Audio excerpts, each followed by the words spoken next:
So I left, came back home, and the heart started jumping. It wanted to go back. 6 August 92, the official date. Thursday night, the zikr again. 10 p.m., the spiritual teacher finishes the zikr. He's sitting on the floor. He lifts his head up, and he makes eye contact with me, and I'm on the other side of the room. And he looks heavenwards at the same time. He says in fluent Turkish, and I don't speak a word of Turkish, but I understood every single word that he said in Turkish that night. He said, my son, I'm not asking you, I'm instructing you to form an organization. The name in Arabic will be Waqful Waqifin.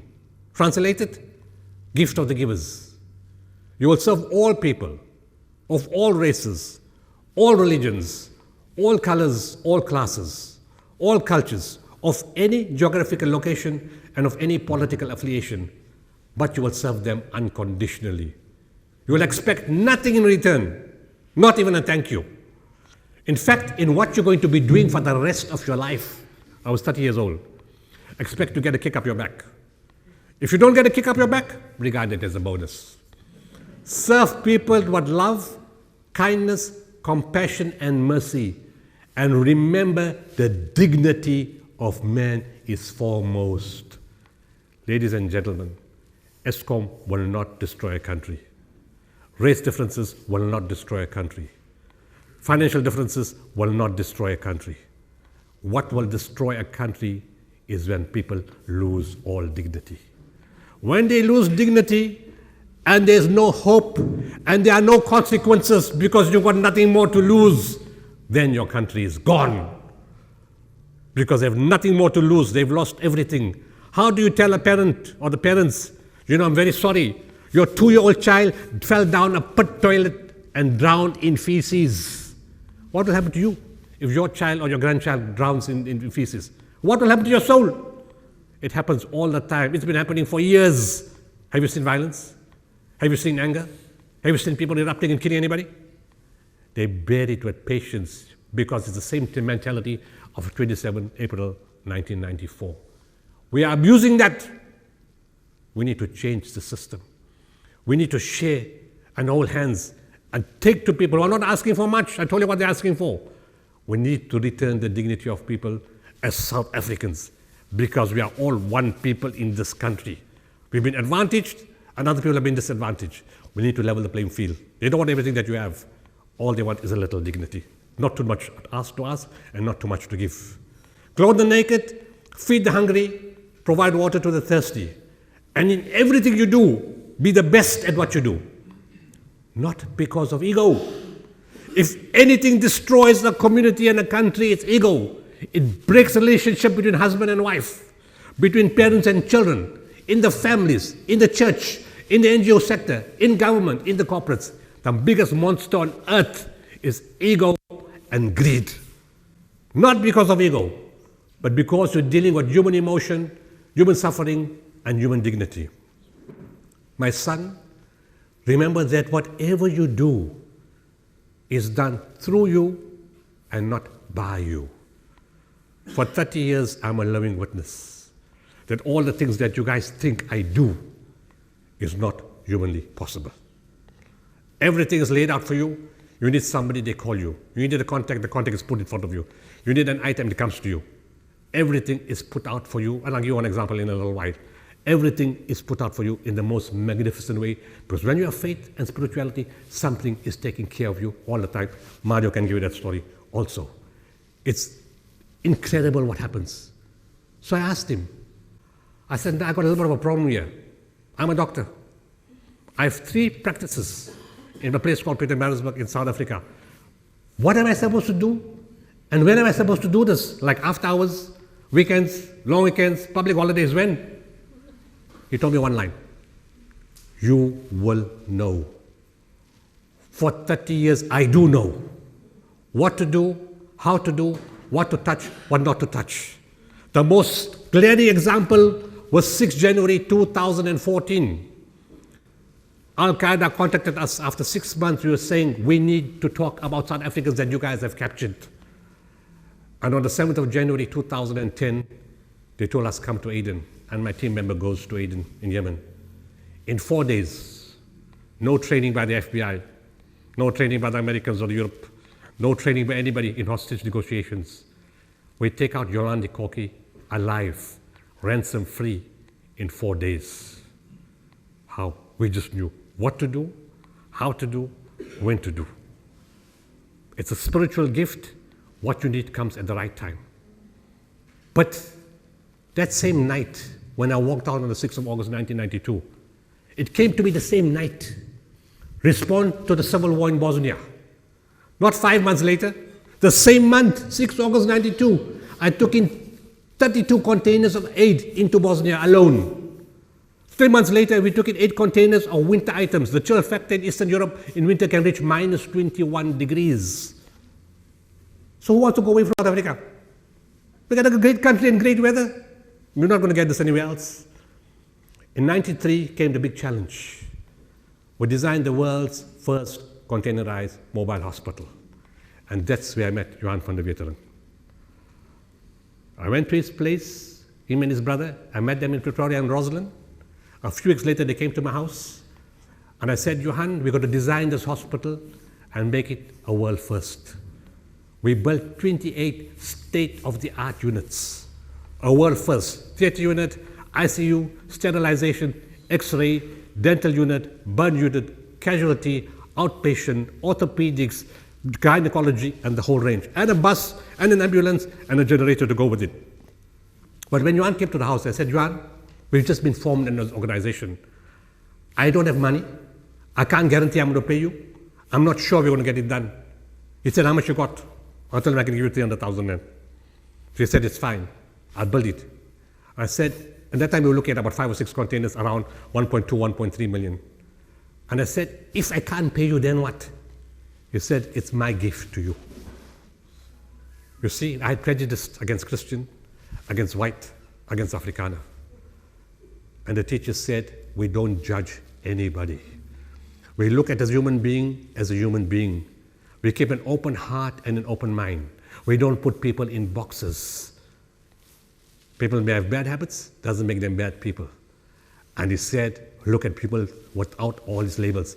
And that same night, it left me. And that's why I contacted him. A man from another religion, another color, another race, was prepared to give a hospital for the Muslim people inside Bosnia. And our relationship has started ever since then. It was the world's first. A hospital built in Pretoria, built in South Africa, a world first taken from Africa into Europe. But how many South Africans believe in themselves, in our capacity, in our capability to be world class? CNN filmed the hospital on the 1st of February 1994. And they said the South African containerized mobile hospital is equal to any of the best hospitals in Europe. All credit goes to that man and his company.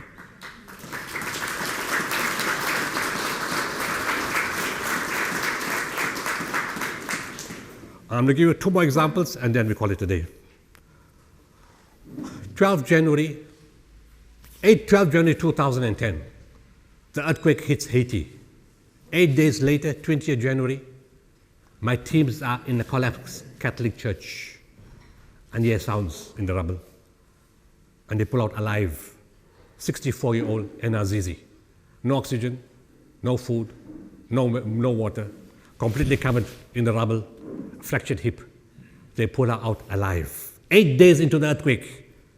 Her first words to Ahmad Bam, my team leader, and Mani House, 2 team leaders. She tells them, I love God. You instilled hope and faith in somebody several thousand kilometers away. Her second words to them was, I love you. The essence of religion is love and service. My teacher told me there's no point sitting in the corner and reading the rosary. That's not going to help anybody. It's time to get out of the corner and go and serve people unconditionally. That is the essence of real religion. And service is the best thing you can do to climb the spiritual ladder. In 2023, we repeated that feat. 7th February, I called General Particular, Western Cape Police Commissioner. Well, let's go a little bit back. I told you I'll give you an example of what spirituality, how spirituality works. In November last year, my friend calls me from Cape Town and says, the general manager of Turkish Airlines from San Francisco is moving to Cape Town to be the general manager in Cape Town. Would you like to meet him? I said, yes, I need an airline partner, but since COVID, everything is sort of not functional. But we need to prepare for something in the future. So he said, it's fine, but you can't see him now. He's arranging his work permit, this, that, and the other. We'll see him next year. 1st February, I'm jumping the plane from Durban to Cape Town. It strikes me, out of the blue, hey, this man said this guy from Turkey is coming, from America is coming. I call him, I said, is the guy here? He calls me back in a few minutes. Yes, he's here. Will he see me? But I can only see him 9 o'clock at night. He says, yes, he will see you. We'll take him for supper. Sinan comes. We speak. We make the introduction. My words to him on the 1st of February 2023 is, I'm looking for an airline partner with whom I can move search and rescue equipment in the event an earthquake hits some country. 5 days later, 4.5 days actually, 4/17, 6 February, Monday morning, the earthquake hits his country. On the 4th of February, I fly from Cape Town to Joburg because my wife said, you're ducking all family weddings, you better come. So she goes from Maritzburg to Joburg and I fly to Joburg. On the 5th, somebody forgot to book my return flight to Durban. So, be very philosophical about it. It's God's will. You're meeting the rest of the family. You haven't seen your brother and sisters for a long time. Nice to spend some time together. I knew it wasn't that. But anyway, yes, we happy and stay in Joburg, it's fine. On the 6th of February, 4/17, when the earthquake hit, I understood why there was no return flight for me on the 5th of February. Because I needed to go see the Turkish ambassador, because she called me and she said, we need your teams. And I said, I need all arrangements made on the ground. Who's going to receive me? Where are we going to? How are we going to get there? My first priority is how are we going to get out, not how are we going to get in any disaster. So I went and sat with them, and the team said to come to Joburg, and we started doing everything. Had I been in Maritzburg, I would have lost time, and I would have come back to Joburg. So God made it such efficient, not wasting time. I was there. On the 7th of February, when the team started getting across, I realized they're not going to manage. So I phoned General Particular, the head of the Western Cape Provincial Commissioner, and I said, General, we need, Ali made the call, we need the dogs. We could have taken our own private dogs and our own private handlers. But I told you, we need to build the country together. When we upskill the civil servants, they benefit the country when they come back. That's why as part of our disaster management teams are guys from disaster management. As part of our medical teams are guys from the public service, competent to come, and they can come back and use their skills again. So we phoned him and Ali calls them and says, we need the dogs. He says, my friend Ali, the person who deals with the dogs internationally is sitting right next to me. We phoned him all the time. The guy wasn't sitting next to him before. The day we need him, he's sitting right next to him. And there is hope for government. You see, in 5 minutes, they took a decision to give us 5 dogs and 6 handlers. 5 minutes is history, historical, you've got to write it down. Never happens. They come to you after the disaster. And SAP has asked us, how did you come right with the SAPS? With SAPS dogs and SAPS handlers, we can't do this in 3 days. How did you guys do this? I said, we bribed them.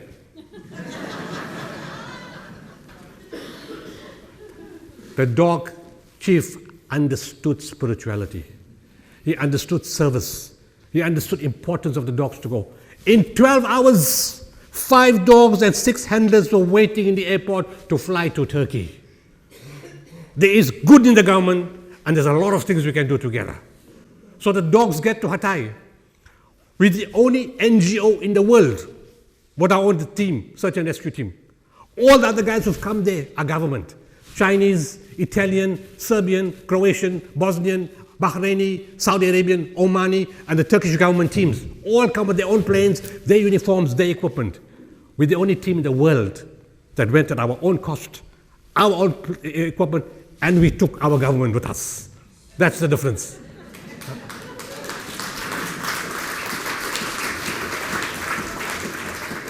But those dogs were very clever.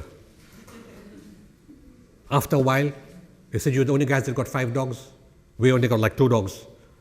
And they said, your dog can smell a live person and a deceased person. It knows the difference. Our dog can't do that. We need one dog for live person, one dog for deceased person. One dog can't do both. So they asked my children, like, how come the dog can do that? So we said the dog is South African. If the dog can do that, what can't we do as human beings? Nothing is insurmountable. And they asked, how does he know the difference?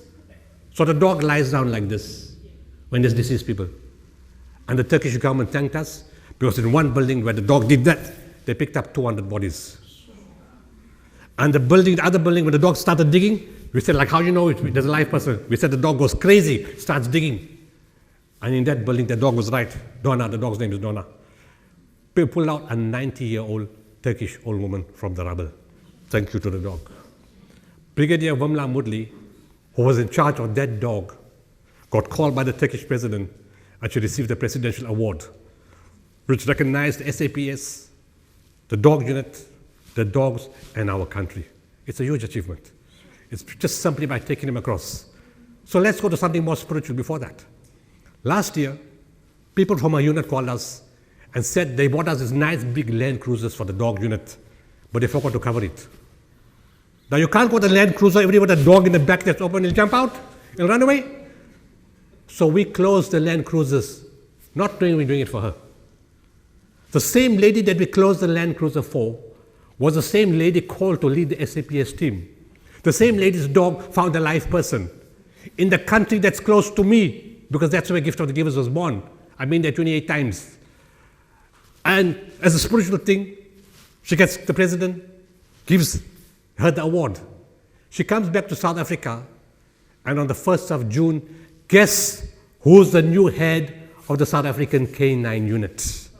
Brigadier Vamla Mudli, the new head of the South African K9 unit. The government recognized the skill, put her in charge, and we're already seeing, as a first measure, we're going to give them 60 dogs because they don't have dogs. The biggest problem is in the KZN floods, realized there were no dogs. The last two spiritual messages. One is, let's talk about SAPS. During the lockdown itself, Ali was in Nonzamo, a place in Paarl.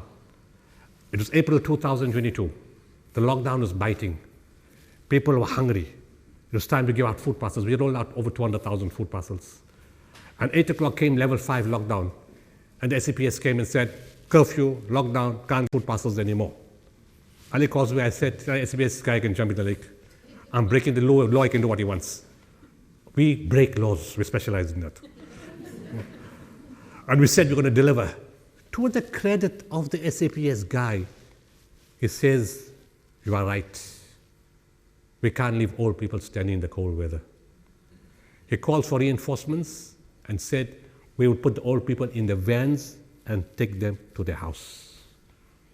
The last old lady gets a food parcel at 12:30 in the morning, night into the next morning. It's freezing cold. She tells Ali she's going home to wake up her grandchildren. So he said, at this part of the morning, it's not right. She says, you see, when I left home in the morning, my grandchildren looked with hope in their eyes to me that I'll bring something for them to eat because they haven't eaten for days. We don't know what goes on across the road. And she said, when I take it home, I have to show them that my wait for the whole day was not wasted. If the SAPS blocked that, that would have been a serious problem.